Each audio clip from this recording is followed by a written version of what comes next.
All right, panel time. Well, I will have each panelist introduce themselves and what they do before we go into questions. Okay. My name is Paul Lewis. I'm a soccer player for MSI Soccer, Montgomery Soccer Incorporated. I also am a graduate of Mercer University, healthcare management, and I currently work in a military hospital and working on the electronic health record system. And I'm going to talk about my return to learning from concussions while playing soccer. My name is Logan Greger. I'm a speech-language pathology graduate student from Jacksonville University. I was a D1 cheerleader at University of Connecticut a few years ago, and I am going to talk about my also back to school recovery.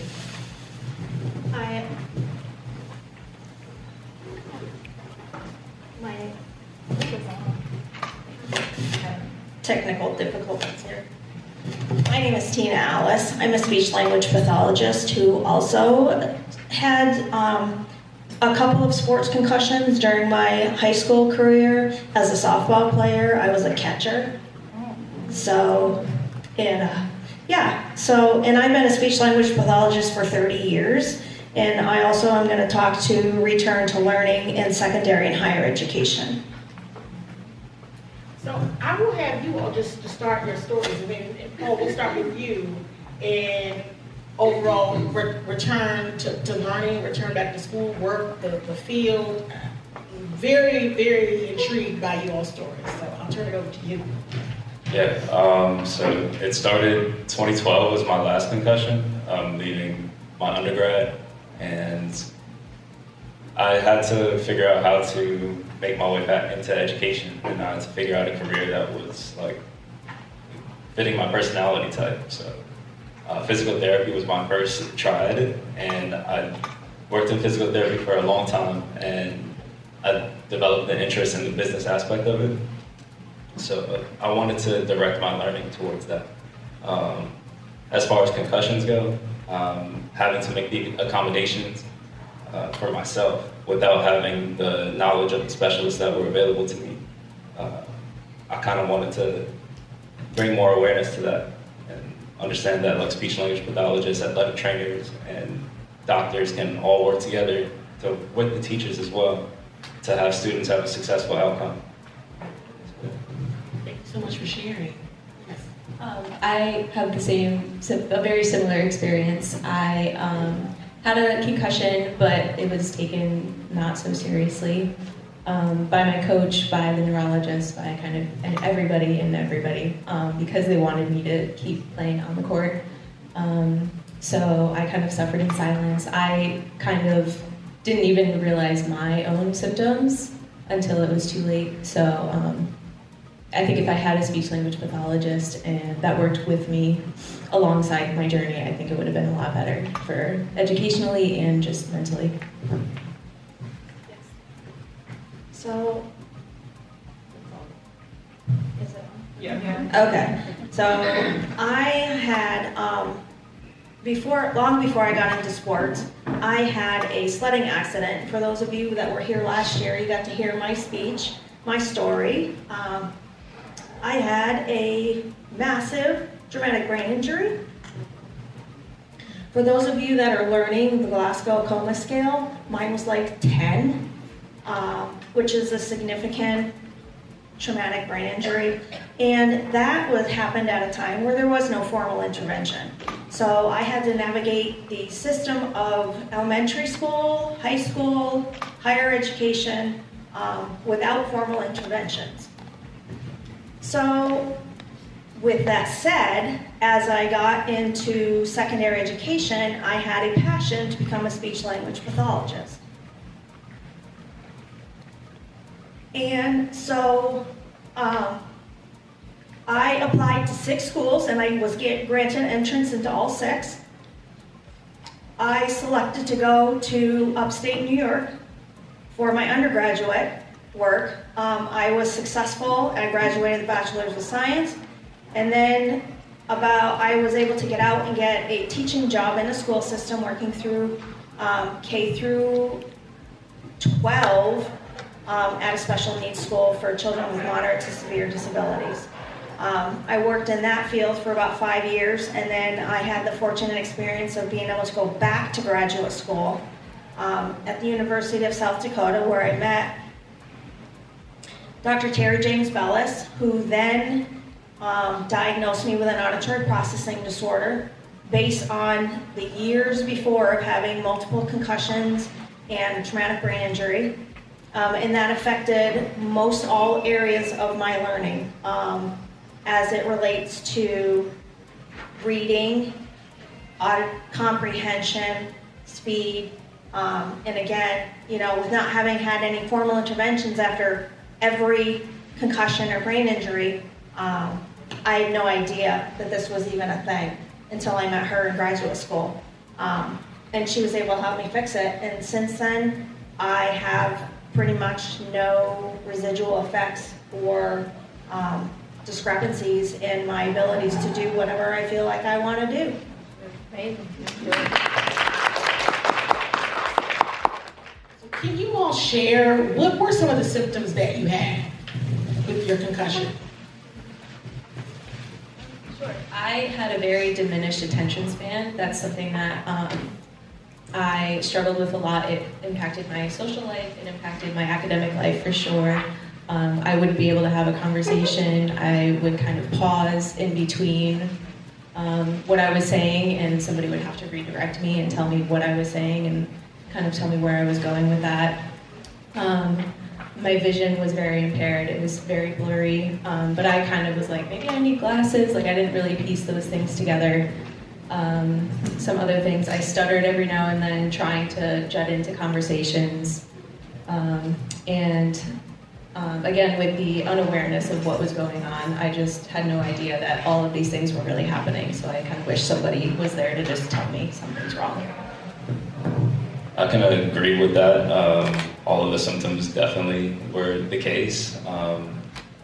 And as well, like, I couldn't even remember the score of the game that I was playing and when it happened, things like that. But using that, I was able to apply that to my career and like apply that to my business and like my education. I allow myself the time to present. Like, I take time to make sure I have everything together, and then I can present that to the stakeholders that are available to me. I don't have to rush. I don't have to be 100% like there for the person that's in front of me at the time. So I'm able to take my time and be able to apply it how I want to. With that being said, yes, those symptoms were very serious.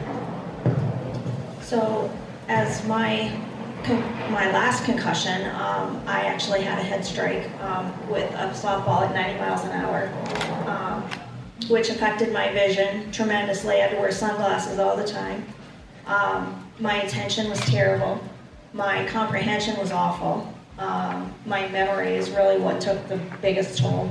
After my initial traumatic brain injury when I was 10, there's actually a chunk of time that's missing. That will never come back.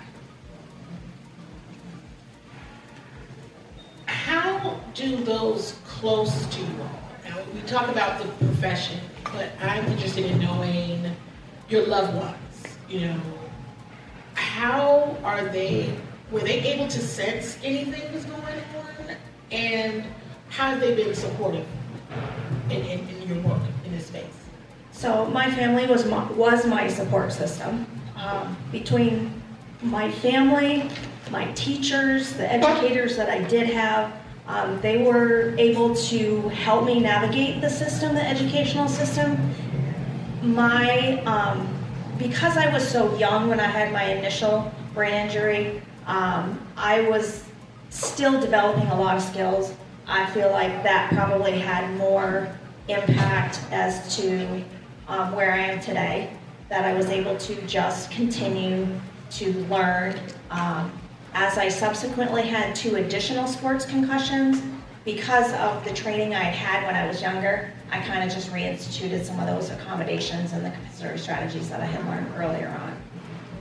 But my family and my teachers and the educators and everybody was my support system, as there was no formal interventions, like I said earlier.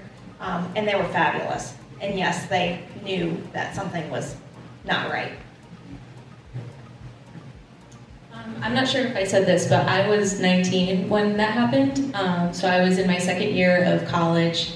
I had a single room dorm, so I was by myself. So my parents were really the people who were there supporting me. My mom, once the concussion happened and one of the PAs that I saw she was the one that was like, you need to get scanned for some brain bleeding, this is serious. So once my mom heard that, she took me out of school and I stayed home for a few weeks. So I think if I didn't have her, I don't know where I would be.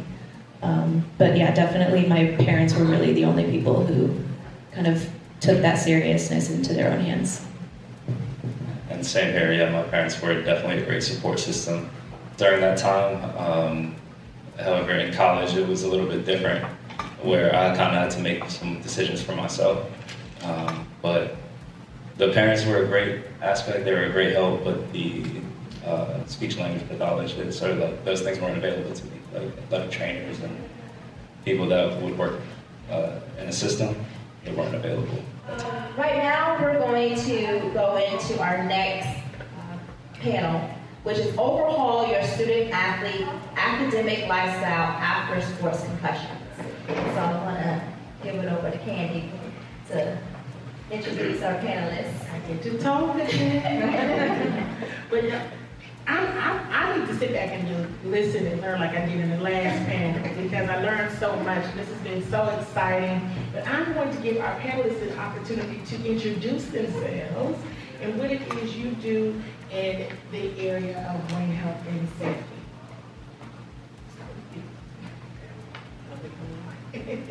So, my name is Dasnii Curtis. I work at Texas Tech. I have been working as an academic advisor for football for the past 8 years. So yeah, that's what I do. That's all I got. My name is Emily Gibson, and I've been a speech language pathologist for 19 years.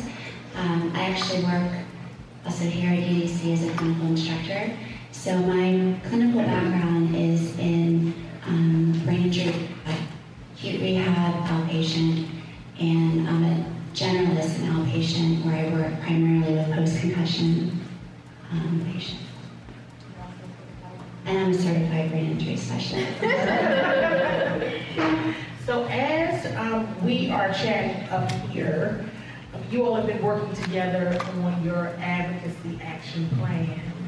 And so what we're hoping you all do is continue to take your notes, work through your action plan, because hopefully towards the end of this, of course, we know as we're working together throughout the day, you'll have a full advocacy action plan. And so I'm going to turn to you all, and Dr. Pope is a part of this panel as well, and just start to give your definition of what advocacy looks like in this field. I think advocacy is thinking about someone else other than you and how you can better someone else and for the greater good. And speaking up for those that are often not spoken for or underrepresented, to me, just speaking up for others in that way. I see advocacy, I think, working with patients directly as empowering individuals who are going through recovery to be able to safely disclose what they're going through, to be able to teach others what they're going through, and hopefully spread awareness in general, specifically regarding concussion. I would say advocacy in my role is helping my football players to be able to identify and kind of speak up for themselves. Like sometimes they do really struggle with speaking up, especially when it comes to concussions. Like a lot of them like, oh, if I say this makes me look weak. So just helping them to realize that having a concussion is not a weakness, but you know, you got to speak up for yourself. So let's pull on that thread a little bit more in terms of what are some of the things that you do to help an athlete be comfortable with being able to share if they're not feeling well, if something just doesn't seem right. And we've heard that, right, from our first panelist. So if something just didn't feel right. What are some of the things that you're doing and you're being actionable about at Texas Tech? So I do get a chance to meet with my guys on a day-to-day basis. We might not meet every day, but they stop by and they feel very open to share with me because I do have an open door policy. We talk, we're honest with each other. So, you know, when they come in, they're telling me things. I'm like, did you talk to a trainer about this? And so just making sure that they are talking to the right people to make sure that they're getting help they need, because for some reason in their minds, if something is wrong with them, they're like, oh, if I say this, like it's really weak. And I'm like, I promise you it's not. Like, and like sometimes I do have to kind of joke with them a bit, like, okay, so one day, like y'all ain't here joking right now, but when you in here drooling, they're gonna be laughing at you, like, you know, you gotta take care of yourself now, because years later, they're only thinking about right now and their sport. So just, I want to help them to think of themselves outside of being an athlete. So trying to, you know, give them like that other self, so. I want to ask you another thing about how do you create a safe space for athletes, right? So we're talking about overhauling what it looks like for them for their academic lifestyle. How do we create a safe space, and how have you been successful in doing that? What does that look like in setting up that safe space for them? I am very open with so at any given moment, you can walk into my office and you be like, are you the advisor? Like, but we legit, we have really good conversations. So when it comes to the serious things, they're comfortable with just speaking, because I do let them know up front, like, hey, you know, what we talk about is between us, but if there's something that's very important that I feel like somebody else needs to know, so like for me, it's just creating that space, like the trust. So as long as we have that trust, like they're good, because I let them know, like, if they tell me something I feel somebody else needs to know, I'm gonna let them know. I don't want to blindside them ever. So like, especially like when it comes to grades, anything, like I'm always open and upfront with them, so they are able to reciprocate that back for me. And do you feel that it's best to talk to them individually or in a group setting, or both? I would say both. Some people do need individuals, so they'll tell me, hey, I kind of just need the room for myself. I respect that. I kick everybody else out. And then sometimes we do good with just having a group talk, because like some of the upperclassmen are able to kind of talk about things that they've been through, and like the younger guys hearing that, they're like, oh, I thought this was just me, or you know, just allowing them to have that space and that dialogue. I do find that athletes feel like they need to hear that from other peers. They need to hear about what's happening, and that it's just not what's happening to them. And I feel like we need to, advocacy also is arming athletes with the language to use, so they know what's happening to their body and their body and their brain, you know, and make that connection. And so I kind of wanted you to talk about that a little bit as well from a speech pathology standpoint. Of course, yeah, really when a client comes in, I think of that visit like I only have one visit with this person. I really want to make an impact, and I want to be able to give them the tools immediately to start incorporating into their day-to-day. I think it's really important to just really talk, validate, normalize their symptoms, and then very quickly try to synthesize and prioritize, okay, this is the low-hanging fruit. I'm going to make appropriate referrals for you so that we can rule out or just hopefully be able to identify any underlying physical symptoms that may be contributing to the cognitive issues. I find that just really listening to the patient, though, asking them the right questions, open-ended questions about their lived experience post-concussion is really important, and then helping them to prioritize what do they want to be able to do tomorrow. And emphasizing to them this is not all or nothing. You're giving them the reassurance that they're going to do well, and giving them a little sense of the trajectory so that they aren't feeling defeated. Oftentimes they're coming in and they're already, I've had patients where it's been a year and a half and they've been just in survival mode on their own, trying to figure out what to do and how to function day to day. I'm just going to ask you, what are some of those questions that if you were working with Dasnii and the football team, what are some of those open-ended questions that you could ask them, or that you kind of ask your patients? What would you ask football players specifically about in that age range on the college level, from executive functioning, from how it's impacting their learning? What are some of the questions that you ask them? So versus asking yes/no questions in a checklist format, I'm going to ask, how are you feeling? How long are you able to pay attention on something before you start to experience fatigue? I really want them to think about how they're feeling. And so when we're looking at executive function skills, we're looking at this whole group of skills that work together, working memory, attention. We have to really break it down. Attention is perception and awareness. I want to get a sense of what is their level of awareness to what is going on with them and their symptoms. I look at focus, I look at sustained attention. So I tend to ask more WH questions and how questions than are you having this symptom, yes or no? And I really focus a lot on the cognitive endurance piece the first visit as well. So I want them to be... What is cognitive endurance for those that may not know? What is that? Cognitive endurance is the ability to focus and demonstrate vigilance in any task that you do. And so what we want to figure out is how long is the individual able to sustain attention to something that's important to them before they start to exhibit the early signs and symptoms of cognitive fatigue. One of the first symptoms could be just your mind starts to wander from the task.